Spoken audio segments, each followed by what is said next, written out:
Good morning everyone. आज हामी एउटा नयाँ मोडेल पढ्नेछौँ। त्यो मोडेल 7 हो। यसमा जम्मा 25वटा क्वेसन छ र यसमा भएको क्वेसनहरू नेपाल उद्यान प्राधिकरणमा सोधिसकेको क्वेसन हो। भर्खरै 2078-79मा जुन इक्जाम भयो त्यसमा। त्यही भएर यो सबै भिडियोहरूलाई तपाईँले ध्यान दिएर हेर्नुहोला। अब प्रश्न सुरु गरौँ।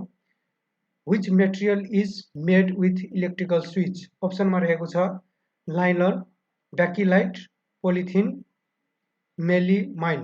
यसको राइट आन्सर हुन्छ ब्याकिलाइट। अर्को प्रश्नमा जाउँ।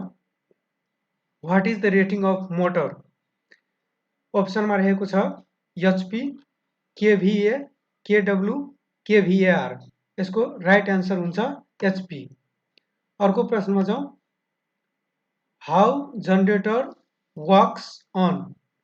अप्सनमा रहेको छ mechanical energy is converted into electrical energy, electrical energy is converted into mechanical energy, mechanical energy into heat energy, both A and B।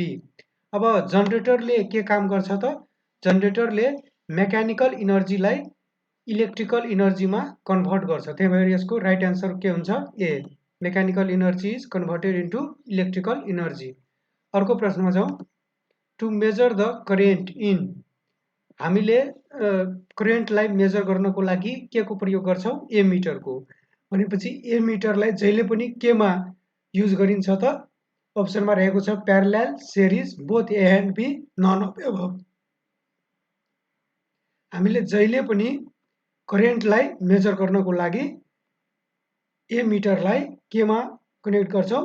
सिरिजमा। अर्को प्रश्नमा जाउँ। Which of the following is the motor stationary part? अप्सनमा रहेको छ starter, armature, rotor, both A and B. अब यसको right option के हुन्छ? स्टेसनरी पार्ट कुन हुन्छ मोटरको? मोटरको दुईटा पार्ट हुन्छ। एउटा हुन्छ स्टार्टर, अर्को हुन्छ रोटर। रोटर पार्ट भनेको त्यो घुम्ने पार्ट भयो र स्टार्टर वा आर्मेचर जुन बाहिरको पार्ट हुन्छ त्यो के हुन्छ त? के अरे स्टेसनरी फर्ममा हुन्छ। ठिक छ। यसको राइट आन्सर के हुन्छ? A starter. अर्को प्रश्नमा जाउँ। How lightning arrester can protect from electrical hazards?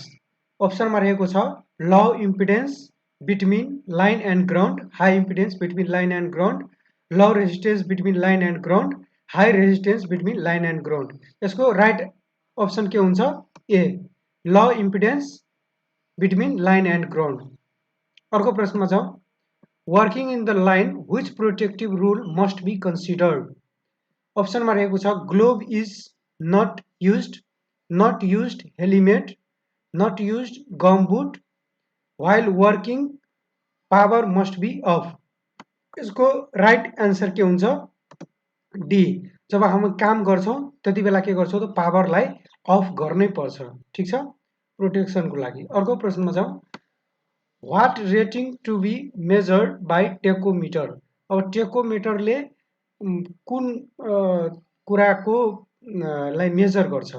यसले अप्सनमा रहेको छ speed, distance, RPM of engine, fuel consumption. यसको राइट आन्सर के हुन्छ? ए स्पिड। यहाँ स्पिड नभएको भए के हुन्थ्यो? यसको right answer RPM of engine. ठिक छ, तर यहाँ स्पिड भएकोले हामी स्पिडलाई नै कन्सिडर गर्छौँ। अर्को प्रश्नमा जाउँ। Which of the following is shut off and change over valve? अप्सनमा रहेको छ seat valve, butterfly, both A and B, none of above. यसको राइट आन्सर हुन्छ बोथ ए एन्ड बी। अर्को प्रश्नमा जाउँ। Which of the following is a simple machine?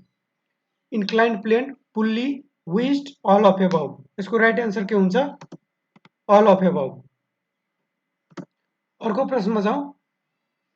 Which of the following is not insulator? तलको मध्ये कुन insulator होइन? अप्सनमा रहेको छ वुड, प्लास्टिक, नाइक्रोम, पेपर। अब यसबाट इन्सुलेटर कुन होइन त? नाइक्रोम। नाइक्रोम के हो त? इन्सुलेटर होइन। पेपर इन्सुलेटर हो, प्लास्टिक इन्सुलेटर हो, वुड इन्सुलेटर हो। नाइक्रोम के हो त? मात्रै इन्सुलेटर होइन। इन्सुलेटर भनेको के हुन्छ जसबाट करेन्टको प्रवाह गर्न सक्दैन त्यसलाई नि के भन्छौँ हामी इन्सुलेटर भन्छौँ। अर्को प्रश्नमा छ which of the following is the distribution board part. अप्सनमा रहेको छ bus bar, fuse link, bypass equipment, all of above. यसको राइट एन्सर हुन्छ बस बार। अर्को प्रश्नमा छ according to the Ohm's law V is directly proportional to 1 by current, V is directly proportional to I, V is directly proportional to I, directly proportional to I is directly proportional to V is directly proportional to V। यसको right option के हुन्छ B, V is directly proportional to I। हामीलाई के थाहा छ ohms लबाट जब voltage बढ्छ त्यति बेला करेन्ट पनि बढ्छ र यो problem V is directly proportional to I लाई सोल्भ गर्दा V is equal to IR त्यहाँबाट फर्मुला निस्किन्छ जहाँ R को भ्यालु के हुन्छ त कन्स्ट्यान्ट हुन्छ। अर्को प्रश्नमा जाउँ which of the following is the best conductor of electricity। इलेक्ट्रिसिटीलाई प्रवाह हुनको लागि सबैभन्दा बेस्ट कन्डक्टर कुन हो। अप्सनमा रहेको छ अल्मुनियम, सिल्भर, आइरन, रबर। यसको राइट एन्सर के हुन्छ बी सिल्भर। ठीक छ। अर्को प्रश्नमा जाउँ which gas is used in the electrical bulb। अप्सनमा रहेको छ नियोन, क्लोरिन, हेलोजन, आर्गन। यसको राइट एन्सर के हुन्छ आर्गन डी। हुन त इनर्ट ग्यासेसहरू त्यो बल्बमा इलेक्ट्रिक बल्बमा युज गरिन्छ। यहाँ आर्गन पनि छ र नियोन पनि छ तर म्याक्सिमम बल्बहरूमा आर्गन युज गरिन्छ त्यही भएर आर्गन बेस्ट अप्सन हुन्छ। हामीले अप्सन अब सम्भावित अप्सनहरू दिन दिएको हुन्छ क्वेसनमा तर त्यसबाट बेस्ट कुन हुन्छ त्यसमा हामीले टिक लगाउनु पर्ने हुन्छ। ठीक छ। अर्को प्रश्नमा जाउँ what is the main function of fuse. Fuse को मेन काम के हो to open the circuit, to protect the equipment, to stop the maximum flow of current, to protect the line. इसको राइट आंसर के हुन्छ C to protect to stop the maximum flow of current. अर्को प्रश्नमा जाउँ what is the formula of power. Power को formula के हुन्छ P is equal to I square R, P is equal to I V square, P is equal to I square V, P is equal to V square R square. यसको right answer के हुन्छ A हुन्छ P is equal to I square R. अब यो P को लागि जम्मा तीनवटा अप्सनहरू हुन्छ हैन। एउटा त P is equal to I square R भयो, अर्को के हुन्छ अर्को हुन्छ P इक्वल टू VI। ठीक छ। अनि अर्को हुन्छ अब यसलाई हामीले के गर्छौं भने V लाई अलि मोडिफाई गरियो भने अब V इज इक्वल टू के हुन्छ आई आर हुन्छ र आई लाई त्यस्तै राखिदियो भने यहाँबाट आई स्क्वायर आर आउँछ। ठीक छ। जुन हाम्रो अहिले अप्सनमा दिएको छ। अर्को के हुन्छ यदि हामीले V लाई चलाउँदैनौं यही फर्मुलाबाट P is equal to VI बाट V लाई चलाउँदैनौं V लाई त्यस्ताको त्यस्तै राख्छौं र I लाई चलायो भने I इज इक्वल टू के हुन्छ यहाँबाट हामीले के थाहा हुन्छ यो भयो V स्क्वायर आर। अब पावर को जम्मा कतिवटा फर्मुला भयो तीनवटा। एउटा P is equal to VI, अर्को P is equal to I square R जुन अहिले हाम्रो अप्सनमा दिएको छ, अर्को P is equal to V square by R. ठीक छ। यहाँसम्म तपाईहरुलाई क्लियर भएको होला। अर्को प्रश्नमा जाउँ 1 HP equal to how much watt. 1 HP बराबर कति वाट हुन्छ हामीलाई के थाहा छ 1 HP इक्वल टू 746 वाट दिएको हुन्छ। 746 वाट अप्सनमा छ भने ठीक छ, छैन भने कुनै बेला हामीलाई 750 वाट पनि दिएको हुन्छ। त्यस्तो केसमा हामीले 750 बेलामा टिक लगाउँछौं। ठीक छ। अहिले यसको राइट एन्सर के हुन्छ त डी 746 वाट। अर्को प्रश्नमा जाउँ how electrode can be fitted in the earthing. अप्सनमा रहेको छ vertical, horizontal, inclined at 45 degree, inclined at 60 degree. यसको राइट एन्सर के हुन्छ? भर्टिकल। अर्को प्रश्नमा जाउँ। What is the full form of MCB? अप्सनमा रहेको छ miniature circuit breaker, maximum circuit breaker, minimum circuit breaker, maximise circuit breaker. यसको राइट एन्सर के हुन्छ त? A miniature circuit breaker. अर्को प्रश्नमा जाउँ। What is the colour of life wire in single phase?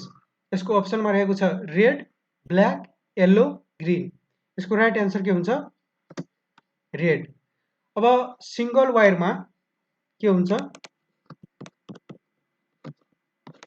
Single वायरमा जम्मा दुईवटा वायर हुन्छ, ठीक छ? 2 वायर हुन्छ हैन? दुईटा वायरमा एउटा हुन्छ ब्ल्याक, अर्को हुन्छ रेड। अब रेडमा यो लाइफ लाइन फ्लो हुन्छ भने ब्ल्याकमा न्यूट्रल हुन्छ, ठीक छ? अर्को प्रश्नमा जाउँ। For which purpose long and thick pin is used in 3-pin plug? अब 3-pin प्लगमा हामीले जुन एउटा मोटो पिन हुन्छ त्यो किन युज गरिन्छ? यसको अप्सनमा रहेको छ four phase, four neutral, four earthing, both A and B. यसको राइट अप्सन सी हुन्छ। किन सी हुन्छ? किनभने हामीलाई के थाहा छ? हामीलाई थाहा छ R equal to rho L by A। यहाँबाट के क्लियर हुन्छ भने हामीलाई र भनेको के भयो? रेसिस्टिभिटी। यो र भनेको के भयो? रेसिस्टिभिटी।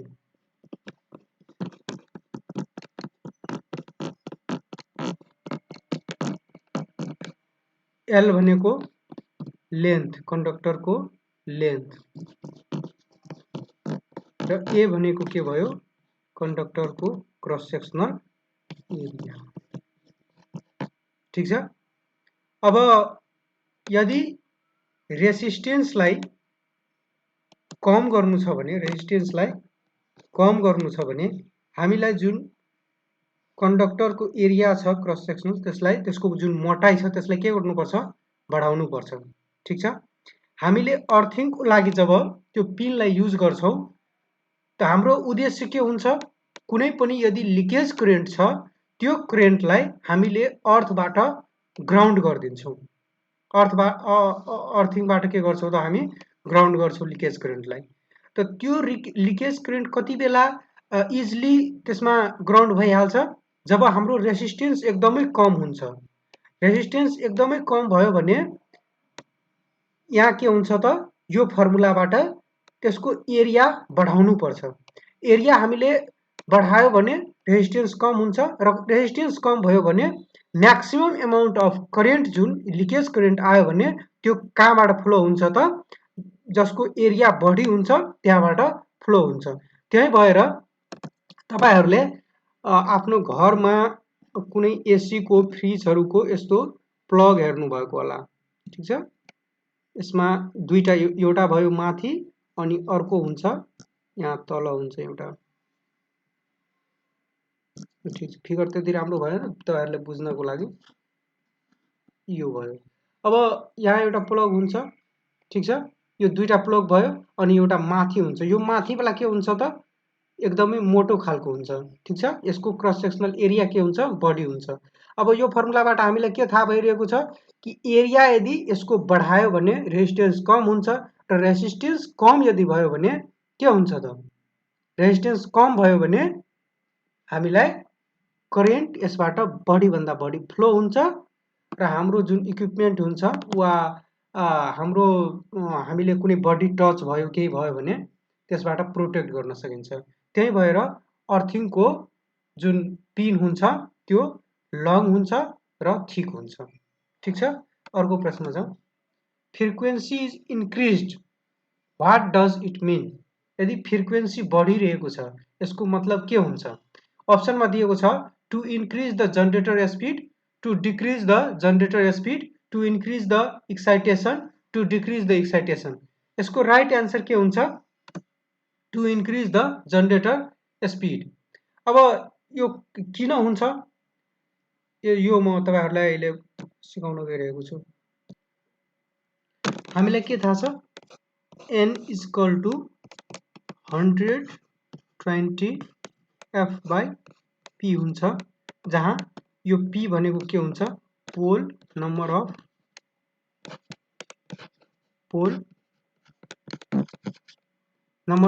पोल अनि f भनेको फ्रिक्वेन्सी अनि n भनेको के हुन्छ त? स्पिड हुन्छ। ठीक छ। अब यसमा के भन्दैछ कि त्यसको फ्रिक्वेन्सी, क्वेशनले के भन्दैछ? Frequency is increased, what does it mean? यसको मतलब के भयो? फ्रिक्वेन्सी यदि बढिरहेछ भने अब यसमा के हुन्छ? नम्बर अफ पोल के हुन्छ? कन्स्ट्यान्ट हुन्छ। नम्बर अफ पोल के हुन्छ? कन्स्ट्यान्ट हुन्छ। भनेपछि अब फ्रिक्वेन्सीको यदि हामी फर्मुला यहाँबाट ड्राइभ गर्छौं भने यो के हुन्छ? np इक्वल टु 120 हुन्छ। ठीक छ। अब np इक्वल टु 120 भयो भने यो तपाईहरुले हेर्नुस् 120 हुन्छ भने यो पोल के छ? कन्स्ट्यान्ट छ। पोल कन्स्ट्यान्ट छ, यसको मतलब के भयो? f is directly proportional to n। यदि फ्रिक्वेन्सी बढ्यो भने के हुन्छ? यसको स्पिड पनि बढ्छ, हैन? यदि फ्रिक्वेन्सी घट्छ भने यसको स्पिड पनि के हुन्छ? घट्छ। त यहाँ के भन्दैछ? यदि फ्रिक्वेन्सी बढ्यो भने त्यो स्पिड के हुन्छ? स्पिड घट्छ कि बढ्छ? अब तपाईहरु भन्नुस्। Frequency is increase, what does it mean? त to increase the generator speed. यसले के गर्छ? जनरेटरलाई स्पिड बढाउँछ। कसरी बढ्छ? त्यसले हामी भर्खर हेर्यो। यदि फ्रिक्वेन्सी बढ्यो भने स्पिड बढ्छ, यदि फ्रिक्वेन्सी घट्यो भने स्पिड पनि के हुन्छ? घट्छ। यहाँबाट तपाईहरुलाई क्लियर भएको होला। अर्को प्रश्नमा जाउँ। What is the formula of frequency? अहिले हामीले भर्खर ड्राइभ गरेर हेर्यो फ्रिक्वेन्सीको फर्मुला के हुन्छ। यसलाई ड्राइभ गरेर हाम्रो जुन अप्सन आएको थियो, पहिला अप्सनमा हेरौँ के छ। अप्सनमा छ f equal to pn by 120, f equal to 120 by pn, f equal to 120 p by n, f equal to 120 n by p। यसको राइट अप्सन के हुन्छ? ए हुन्छ। किन हुन्छ? त्यो अहिले मैले भर्खर तपाईहरुलाई फर्मुला ड्राइभ गरेर हेराएँ। अर्को प्रश्नमा जाउँ। What is the unit of impedance? इम्पिडेन्सको युनिट के हुन्छ? इम्पिडेन्सको युनिट अप्सनमा रहेको छ ओम, एम्पियर, करेन्ट, भोल्टेज। यसको राइट एन्सर के हुन्छ? ए, ओम। हामीलाई के थाहा छ? 100 हामीले के थाहा छ? Z इक्वल टु, Z भनेको impedance equal to under root R square plus X square. X भनेको के हुन्छ? रियाक्टेन्स। यसको युनिट पनि के हुन्छ? ओम हुन्छ। यसको युनिट पनि के हुन्छ? ओम हुन्छ। रेसिस्टेन्स हामीलाई थाहा छ, तर रियाक्टेन्स भनेको के हुन्छ? रियाक्टेन्स भनेको दुईटा दुई किसिमको हुन्छ, या त इन्डक्टिभ हुन्छ या त रेजिस्टिभ हुन्छ। इन्डक्टिभ रेजिस्टेन्स भयो भने यसको फर्मुला हुन्छ ओमेगा एल, र ओमेगा भनेको के हुन्छ? 2 पाई एफ एल। ठीक छ। यदि यो इन्डक्टिभ रेजिस्टेन्स नभएर क्यापेसिटिभ रेजिस्टेन्स भयो भने यसको फर्मुला हुन्छ XC equal to omega 1 by omega C. अब 1/ओमेगा c भनेको ओमेगा इक्वल टु हामीलाई कति थाहा छ 2πf/c भनेको xc को लागि यो फर्मुला भयो एउटा अनि र xl को लागि यो फर्मुला भयो ठीक छ।